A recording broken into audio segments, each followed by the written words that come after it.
So now let's talk about melody and how we can try to express magic through melodic lines. One thing we'll notice is that the harmonic concepts that we covered in the other video will have a big influence on what we can do with our melody and how we can add certain bits of color and accent to it.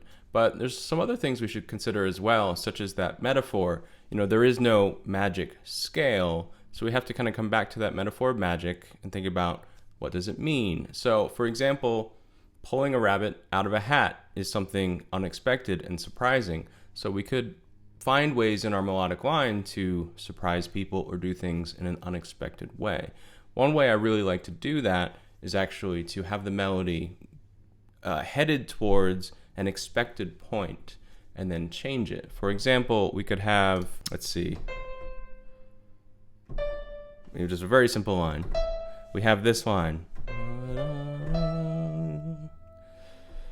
Then when we repeat it, we could go just by flattening the E, making it from E natural to E flat, surprises us because when we hear this, we're expecting it again. So we get, that's a little bit of this like, whoa, that wasn't quite what I was expecting, that slight supernatural feel to it, right? So that applies to more interesting lines as well. Let's see.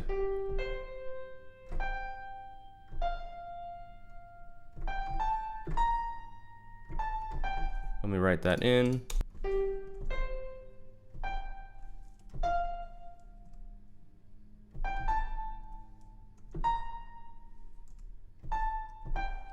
So that B flat, let's switch our view here. That B flat is not expected because it seems like we're in C major. So then to go up, but then not quite get where we expected to go, which would be a B natural. That would be the expected. We get that instead. So in this case, it's just a Mixolydian mode. This is nothing like terribly fancy, but once again, no single one of these items is magic. We're gonna combine them and put them together, and that will help influence. Something else that applies to that idea of kind of unexpected or sleight of hand is chromaticism. And chromatic scales, for example, just the regular, that is a supernatural scale because we're used to just the plain major. Having all these little sneaky chromatics that are moving just by little bits is a really helpful way to create that sense. So a line like that has the chromatic neighbor above, the chromatic neighbor below. There is no normal mode of the major scale or minor scale that has both the flat 6 and the sharp 4, so we're getting this kind of supernatural. Also, something I think worth noticing is that flat 6 could also be considered a sharp 5. So in some ways, that is coming out of our augmented, and then the other one is coming out of our diminished, using both the augmented 5th and the diminished 5th there.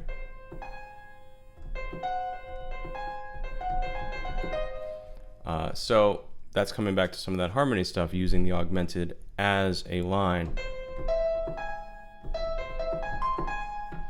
that has a certain kind of mysterious, unusual, otherworldly sound to it, for sure. Also consider unusual scales, whole tone scale, for example, which is where every pitch is a whole step higher than the previous one. We could also re-spell these as flats if we wanted to. Either way with that one. If you look at the triad built from the whole tone scale, or this guy, it's our augmented chord. So we talked about that a little bit, about our augmented chord in the previous lesson. It can very easily derive from the whole tone scale. So if you had a harp part, let's even add a harp to make that extra clear. So if we play the whole tone scale on the harp, just like running,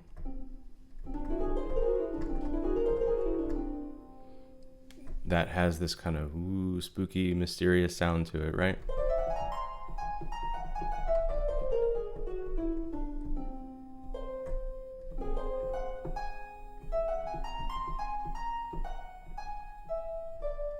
Again, that idea of supernatural, otherworldly, kind of giving us things that we're not quite expecting. Another concept we covered in the harmonic section was those chromatic mediants, which was the chords a third away, the root is a third away from a different key. So C major to an E major chord, for example.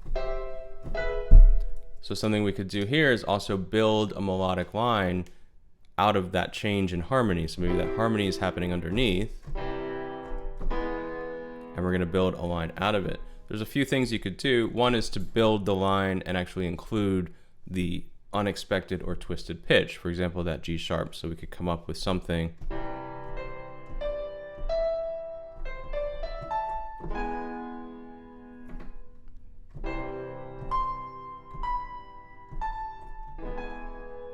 that's fine. We'll put this down here.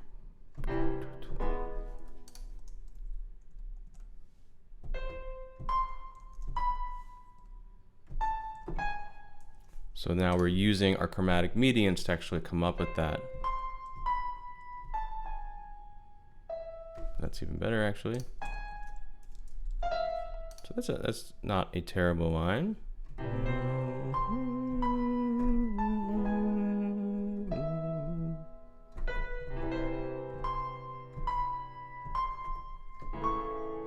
So we could do the same thing if we take our C major and this time instead go to an A major triad. We could take our line and have that line twist. Have that twist for the C up to the C sharp. So in this case, the melodic line is using very intentionally the different sleight of hand unusual pitch.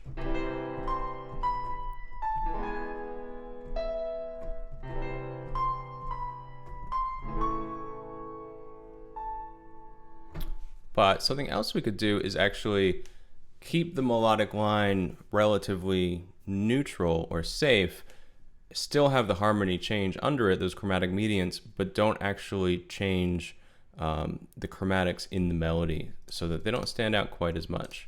For example, if we went, that would be a good example of that. Let's see.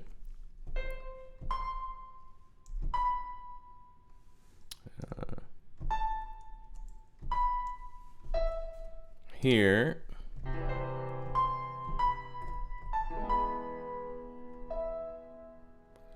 the melody on its own